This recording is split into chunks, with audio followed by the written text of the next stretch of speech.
Assalamu alaikum everyone. So you are watching your own YouTube channel ECSS. तो जैसा हम बात कर रहे थे वेपन्स ऑफ मैस डिस्ट्रक्शन पे, ठीक है। हमने बात की न्यूक्लियर वेपन्स की, ठीक है। तो न्यूक्लियर वेपन्स अगर आपने कहीं पे भी, आपको मैं बता रहा था कि आपने लेके जाना है, ठीक है, तो उसके लिए आपको डिलीवरी सिस्टम्स चाहिए। सही है। तो डिलीवरी सिस्टम्स मोस्टली आपके पास मिसाइल्स होते हैं, ठीक है।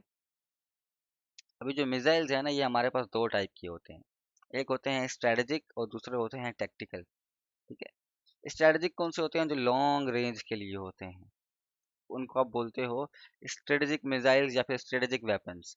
जो लॉन्ग रेंज तक जा सकते हैं, इसमें आप इन मिसाइल्स में आप एटम बॉम्ब को प्लांट करते हो, ठीक है, और उसको वहां पर ले जाते हो। दूसरे टैक्टिकल वेपन्स होते हैं जो शॉर्ट रेंज के लिए होते हैं, ठीक है। फॉर एग्जांपल देखो, जैसे एक रीजन का कॉन्फ्लिक्ट है पाकिस्तान इंडिया का, ठीक है।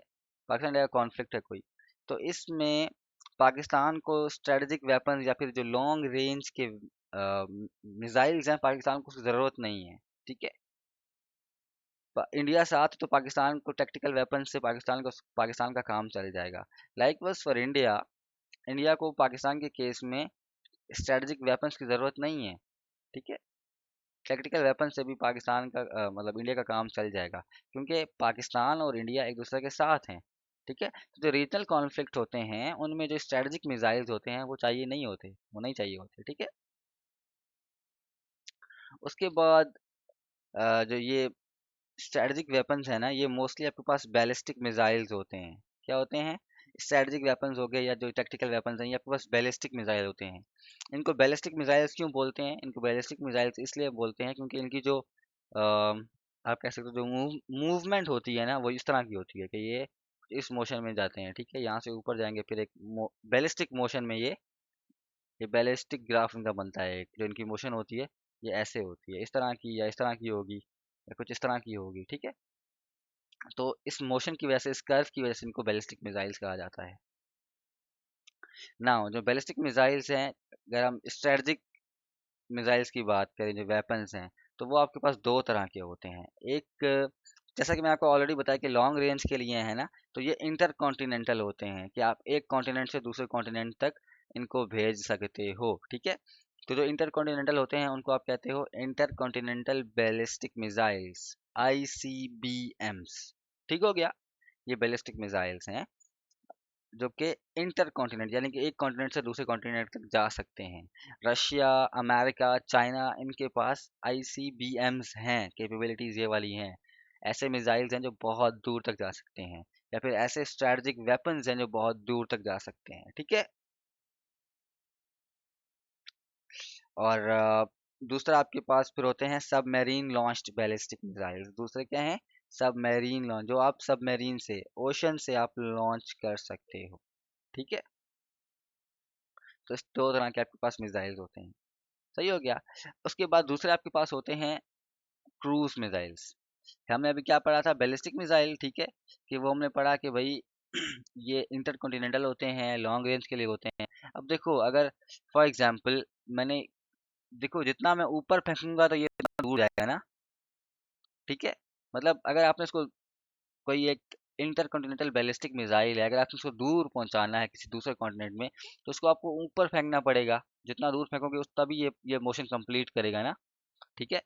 तो इसलिए जो बैलिस्टिक मिसाइल्स होते हैं वो थोड़ा हाई फ्लाई करते हैं, ठीक है। 15,000 किलोमीटर तक इनकी रेंज होती है और ये बहुत हाई फ्लाई करते हैं, जो बैलिस्टिक मिसाइल्स हैं। क्रूज मिसाइल्स क्या होते हैं उसके नतीजे में, उसके बरक्स क्रूज मिसाइल जो है वो थोड़ा लो फ्लाई करते हैं, ठीक है। अगर, क्योंकि बैलिस्टिक मिसाइल जो है इनकी रेंज ज़्यादा होती है, तो इसलिए इनको हाई फ्लाई करना पड़ता है, ठीक है। जो क्रूज मिसाइल्स हैं, इनकी रेंज कम होती है, तो इनको इतना हाई फ्लाई नहीं करना पड़ता। तो इनकी रेंज देख लो कितनी है, अप टू 4,000 किलोमीटर, ठीक है। Altitude very high, altitude very low, ठीक है। अब जितना हाई आप फ्लाई करोगे तो उतनी आपके पास प्रेसिजन कम हो जाएगी, ये कॉमन सी बात है, ठीक है। जितना आप हाई जा रहे हो, जितना आप दूर जा रहे हो, तो आपकी जो प्रेसिजन है, जो एक्यूरेसी है, वो कम हो जाएगी। जितना आप लो जा रहे हो, जितना आप कह सकते हो कि करीब हो, आपकी एक्यूरेसी बढ़ती जाएगी, ठीक है। देन स्पीड, इसकी इनकी स्पीड ज़्यादा होती है, इनकी स्पीड कम होती है, ठीक है। अब क्योंकि स्पीड ज़्यादा है, बहुत दूर से आ रहे हैं, हाई एल्टीट्यूड से आ रहे हैं, तो बैलिस्टिक मिसाइल्स को आप उनको इंटरसेप्ट करना बहुत डिफिकल्ट है। इसके बरक्स जो क्रूज मिसाइल हैं, करीब से आ रहे हैं, स्पीड कम है, तो इनको इंटरसेप्ट थोड़ा इजीली किया जा सकता है, ठीक है। तो आपके पास न्यूक्लियर वेपन्स होते हैं, उनको सप्लाई करने के लिए, उनको लेके जाने के लिए आपके पास डिलीवरी सिस्टम्स होते हैं, ठीक है। डिलीवरी सिस्टम्स आपके पास दो तरह के होते हैं, एक आपके पास होते हैं स्ट्रेटजिक वेपन्स, ठीक है, दूसरे कुछ होते हैं टैक्टिकल वेपन्स। टैक्टिकल आप यूज़ करते हो जब आपके रीजन में कोई कॉन्फ्लिक्ट हो रहा है ना, कोई रीजन में मसला है, तो आप टैक्टिकल मिसाइल यूज़ करते हो, ठीक है। अगर स्ट्रेटजिक इशू है कोई, सॉरी, अगर कोई लॉन्ग रेंज में आपको मसला है, कोई आपका एडवर्सरी दूसरे कॉन्टिनेंट में बैठा है, तो उसके लिए फिर आप स्ट्रेटजिक वेपन्स या फिर स्ट्रेटेजिक मिसाइल्स को यूज़ करोगे, ठीक है। ये बात समझ आ गई। उसके बाद हमारे पास दो तरह के मिसाइल्स होते हैं, एक होते हैं बैलिस्टिक मिसाइल्स जो हाई, जो लॉन्ग रेंज के लिए इस्तेमाल होते हैं, ठीक है। ये काफ़ी हाई फ्लाई करते हैं, so on and so fourth. दूसरे पर पास जो मिसाइल होते हैं वो होते हैं क्रूज मिसाइल, ठीक है, जो इतना दूर तक फ्लाई नहीं करते, ना इतना ऊपर तक फ्लाई करते हैं, ठीक है। तो हमने ये चीज़ें पढ़ी। तो इससे हमें क्या समझ आया? इससे हमें समझ आया कि मिसाइल का जो प्राइमरी, ये जो मिसाइल्स हैं, इनका प्राइमरी फोकस क्या है या प्राइमरी काम क्या है कि ये डिलीवरी करते हैं, ये एक डिलीवरी मैकेनिज्म पे काम करते हैं। इनका काम सिर्फ डिलीवरी करना है, खत को पहुंचाना है। जो इनके अंदर चीज़ पड़ी हुई है उसको उन्होंने पहुंचाना है एक जगह से दूसरी जगह, ठीक है। जो न्यूक्लियर वॉर हेड्स हैं इनको मतलब वहां तक पहुंचाना है, डिलीवर करना है। अगर अब आप रेंजेस की बात करें तो डिफरेंट कंट्रीज की क्या क्या रेंजेस हैं, देखो। रशिया के पास जो न्यूक्लियर वेपन्स है ना, जो मिसाइल्स हैं ना इधर, उनकी रेंज देखो। रशिया के पास जो न्यूक्लियर, सॉरी, जो मिसाइल्स हैं वो पूरी दुनिया को कहीं पे भी हिट कर सकते हैं। रशिया के पास इतनी ज़्यादा रेंज है, अमेरिका के पास भी इतनी ही रेंज है, ठीक है। चाइना की अगर हम बात करें तो चाइना की रेंज कितनी है, अगेन पूरी दुनिया। चाइना यहाँ से अमेरिका को हिट कर सकता है, अमेरिका यहाँ से चाइना रशिया को हिट कर सकता है, यानी कि कोई भी जगह किसी किसी से भी खाली नहीं है। Likewise for for France and for Britain and France, ठीक है। Now if we talk about other countries like Israel, तो देखो इसराइल की रेंज में कौन से कंट्रीज हैं। ये इसराइल की रेंज है, ठीक है, ये जो येलो सा हुआ है, इसराइल इस रेंज के कंट्रीज को हिट कर सकता है, ठीक है। लाइक वाइज इंडिया, ये इंडिया है, इंडिया के साथ पाकिस्तान है, यहाँ पे चाइना है, तो इंडिया इन सब कंट्रीज को हिट कर सकता है, ठीक है। उसके बाद ईरान की बात करें तो ईरान की रेंज इतनी है, जो जो ईरान ने मिसाइल बनाए हैं उनकी बात करें कि जो ईरान ने मिसाइल बनाए हैं उनकी रेंज इतनी है। फिर पाकिस्तान, पाकिस्तान को प्राइमरली दो कंट्रीज से इशू है, ठीक है, एक है इंडिया, दूसरा है इसराइल। ये दोनों रेंज में आते हैं पाकिस्तान की, ठीक है। सो ये रेंजेस हैं डिफरेंट कंट्रीज की। इसमें जो फर्स्ट 5 कंट्रीज हैं इनकी आप रेंजेस देख सकते हो कि इन्होंने पूरा का पूरा दुनिया को ये किसी भी जगह पर हिट कर सकते हैं, ठीक है। तो इससे हमें अंदाज़ा हो गया कि जो मिसाइल्स हैं वो बहुत इंपॉर्टेंट हैं, या वो बहुत इंपॉर्टेंट, उनकी इंपॉर्टेंस इसलिए ज़्यादा है कि वो न्यूक्लियर वॉरहेड्स को एक जगह से दूसरी जगह लेके जाने में काम आते हैं, ठीक है। तो इसी को कंट्रोल करने के लिए बनाया गया था MTCR, missile technology control regime, ठीक है। अब ये कोई एक इंस्टीट्यूशन नहीं है, जैसे यूनाइटेड नेशंस है ना, एक इंस्टीट्यूशन है, ठीक है। जैसे आपके पास EU है, वो एक इंस्टीट्यूशन है, तो ये MTCR कोई एक इंस्टीट्यूशन नहीं है, ठीक है। ये क्या है, rather it's an informal political understanding among 35 member states. जो डिफरेंट मेंबर स्टेट्स हैं, इसके 35 मेंबर स्टेट्स हैं, ठीक है, उनके दरमियान एक पॉलिटिकल अंडरस्टैंडिंग हुई हुई है कि यार उन्होंने आपस में बात करके ना कुछ चीज़ें उन्होंने डिसाइड की हुई हैं कि यार हमने जो है ना इन कंट्रीज़ को मिसाइल टेक्नोलॉजी नहीं देनी, इन कंट्रीज़ को हमने ये चीज़ें नहीं प्रोवाइड करनी। अगर हम इन कंट्री बाकी कंट्रीज़ को ये चीज़ें प्रोवाइड करेंगे, यानी कि ये 35 कंट्रीज़ कह रहे हैं दुनिया के बारे में, ठीक है, कि अगर हमने बाकी कंट्रीज़ को ये चीज़ें प्रोवाइड की तो क्या पता वो भी मिसाइल बनाना शुरू कर दें, ठीक है। और अगर मिसाइल बनाएंगे तो ये स्टेप है टुवर्ड्स न्यूक्लियराइजेशन, कि आप न्यूक्लियर प्रोग्राम भी अपना स्टार्ट कर दोगे, ठीक है। तो ये 35 कंट्रीज ने मिलकर ये डिसाइड किया हुआ है, ये डिसाइड करते हैं कि हमने कौन सी चीज़ें जो हैं बाकी कंट्रीज को बेचनी है, सेल आउट करनी है, कौन सी नहीं करनी, जिससे जो न्यूक्लियराइजेशन ना हो, कंट्रीज न्यूक्लियर वेपन्स ना बनाएं, ठीक है।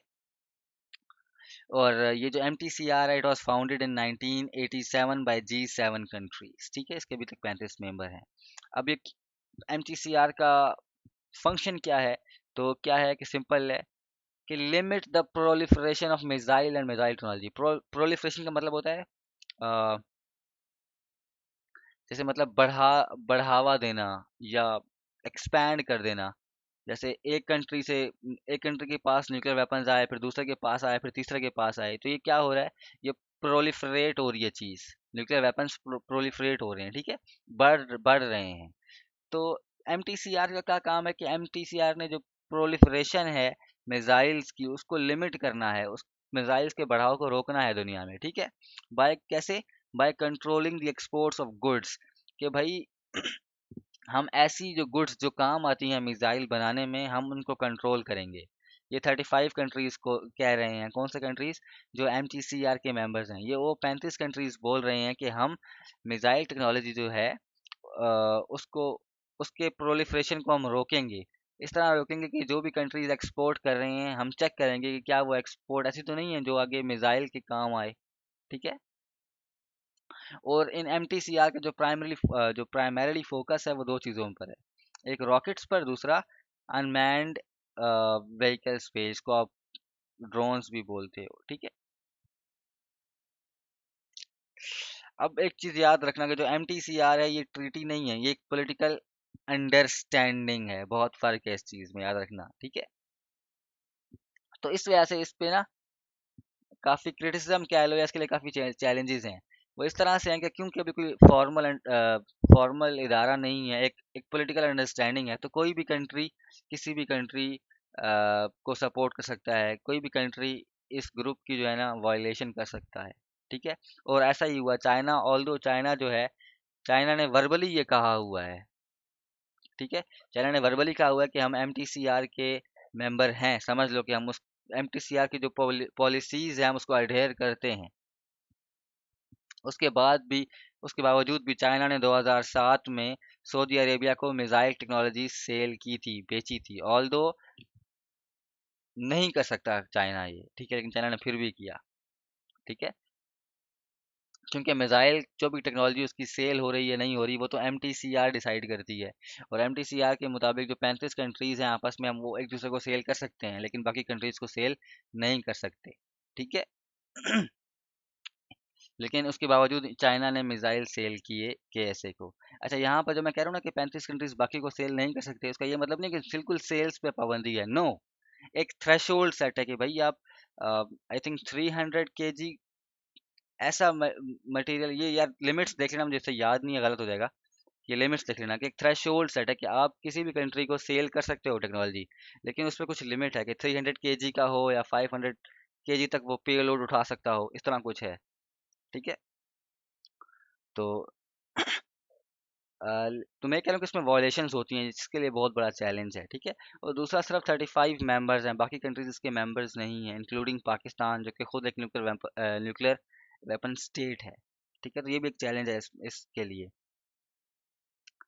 सो ये इसका लिंक, अगर आप और पढ़ना चाहो तो आपको मिल जाएगा इसका लिंक, ठीक है। अब अगर हम बात करें एमटीसीआर की, मैंने आपको बताया कि पाकिस्तान जो है वो मेंबर नहीं है एमटीसीआर का, ठीक है। अब पाकिस्तान एमटीसीआर का मेंबर क्यों नहीं है, उसकी एक वजह है।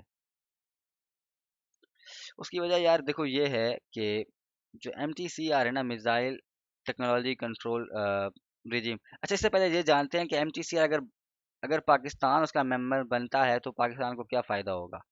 तो देखो, अगर पाकिस्तान एमटीसीआर का मेंबर बन जाता है तो इससे पाकिस्तान को बहुत फ़ायदे होंगे, क्या? कि पाकिस्तान इजीली जो मिसाइल टेक्नोलॉजी है अपनी, उसको अपग्रेड कर सकता है, अपडेट कर सकता है, ठीक है। अभी पाकिस्तान चाइना पे बहुत ज़्यादा रिलायंट है, तो पाकिस्तान की वो रिलायंस भी चाइना से कम हो जाएगी इस चीज़ को लेकर, ठीक है। पाकिस्तान बाकी कंट्रीज़ लाइक फ्रांस, जर्मनी, उन कंट्रीज़ से भी ये चीज़ इंपोर्ट करवा सकता है, ये मिसाइल या इससे रिलेटेड कोई भी टेक्नोलॉजी है तो वो वहाँ से इंपोर्ट करवा सकता है। तो पाकिस्तान की जो मिसाइल प्रोग्राम है उसको अपग्रेड करने के लिए हमारे लिए एमटीसीआर बहुत इंपॉर्टेंट है, ठीक है।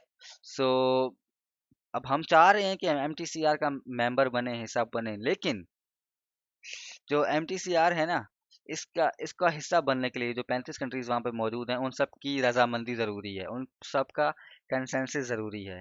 लेकिन Pakistan because of US, India and some other countries, Pakistan का एडमिशन हो नहीं रहा एमटीसीआर में, ठीक है। तो ये डॉन की मैंने एक न्यूज़ शेयर की, अगर आप उसको पढ़ना चाहो तो पढ़ सकते हो, ठीक है। तो इस रीजन की वजह से ना, इस रीजन की वजह से पाकिस्तान जो है वो अभी मेंबर नहीं बना इस ग्रुप का MTCR का, ठीक है। और अब हम बात कर लेते हैं MTCR की। तो मैंने आपको सॉरी, अब हम बात कर लेते हैं न्यूक्लियर वेपन्स की, ये न्यूक्लियर वेपन्स के एस्पेक्ट्स को। तो देखो, किसी भी कंट्री के लिए जो न्यूक्लियर वेपन्स है ना, उसके दो एस्पेक्ट होते हैं, एक पॉजिटिव होता है, एक नेगेटिव होता है, ठीक है। पॉजिटिव एक्सपेक्ट अगर हम पाकिस्तान के लिहाज से या किसी भी कंट्री के लिहाज से बात करें, फॉर एग्जांपल ईरान है, ठीक है। अब ईरान न्यूक्लियर वेपन्स डेवलप कर रहा है फॉर एग्जांपल, ठीक है। अब उससे क्या होगा, ईरान के लिए पॉजिटिव चीज़ क्या है कि ईरान अपनी सिक्योरिटी, ईरान अपना सर्वाइवल इंश्योर कर लेगा, ठीक है। जो एक रीजन में इम्बैलेंस है which is highly in the favour of Israel, वो काफ़ी टिल्ट हो जाएगा, पावर बैलेंस आ जाएगा, ठीक है। तो ये सारे ईरान के लिए फ़ायदे हैं। अब इससे नेगेटिव इम्पैक्ट क्या है, इसका नेगेटिव एस्पेक्ट क्या है न्यूक्लियराइजेशन का ईरान की, कि किंगडम ऑफ सऊदी अरेबिया, ठीक है, उसकी और ईरान की राइवलरी आप सबको पता है, ठीक है।